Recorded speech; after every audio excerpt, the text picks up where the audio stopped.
बुद्ध का एक शिष्य उनका उपदेश सुनकर भिक्षु हो गया। वह एक दिन नगर में भिक्षा मांगने गया। नियम था कि 3 घरों में भिक्षा मांगी जाती थी। बुद्ध के लगभग सारे शिष्य युवक थे।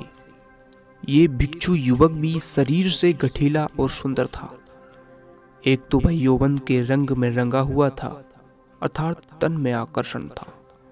दूसरा मन पवित्र था, अर्थात मन में ईश्वरीय शक्ति भरी हुई थी।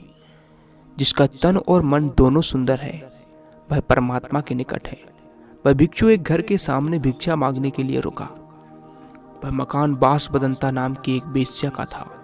वह भिक्षु की आवाज सुनकर तुरंत बाहर आई और द्वार पर देखा कि एक सुंदर नौजवान जिसका शरीर गठा हुआ है एवं उसका मुख एक अलौकिक आभा से युक्त है। उसको देखकर ऐसा लग रहा था कि वह भिक्षु युवक शांति और आनंद में डूबा हुआ है। वेश्या उसे देखकर हैरान रह गई, जबकि वह स्वयं भी बहुत सुंदर थी। सारा वैशाली नगर उसके पीछे घूमता था कि वह हमको स्वीकार कर ले, हमसे विवाह कर ले, पर वह किसी को भी स्वीकार नहीं करती थी।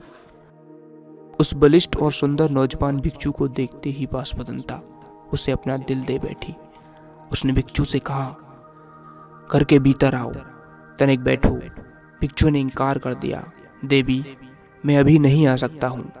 वेश्या ने कहा, भिक्षु कभी इनकार नहीं करते। कोई बुलाए तो जाना चाहिए। मेरे भवन के भीतर आओ। हे भिक्षु, अगर भीतर आओगे तो कुछ ना कुछ तो पाओगे ही। भिक्षु ने कहा, अगर कुछ देना है तो द्वार पर ही दे दो। उस वेश्या का दिल और दिमाग उस युवक के आकर्षण में बिल्कुल डूब चुका था। उसको कुछ सुनाई नहीं पड़ रहा था। वह भिक्षु कुछ क्षण रुककर आगे की ओर बढ़ गया। दासी ने आकर कहा, अब द्वार पर कोई नहीं है, भीतर चलो।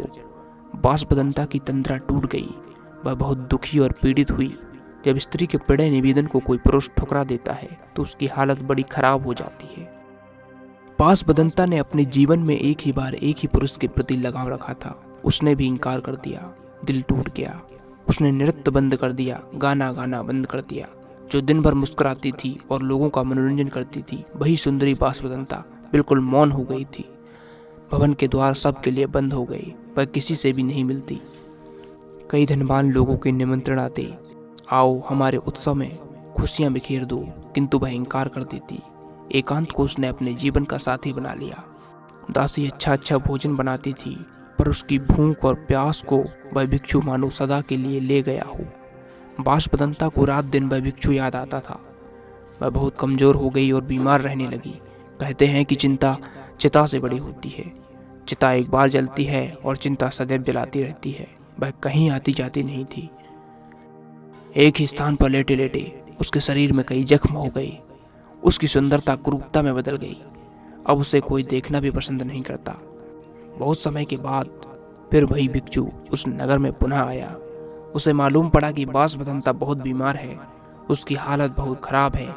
भिक्षु उसके द्वार पर गया। दासी ने जाकर कहा कि वही भिक्षु आए हैं।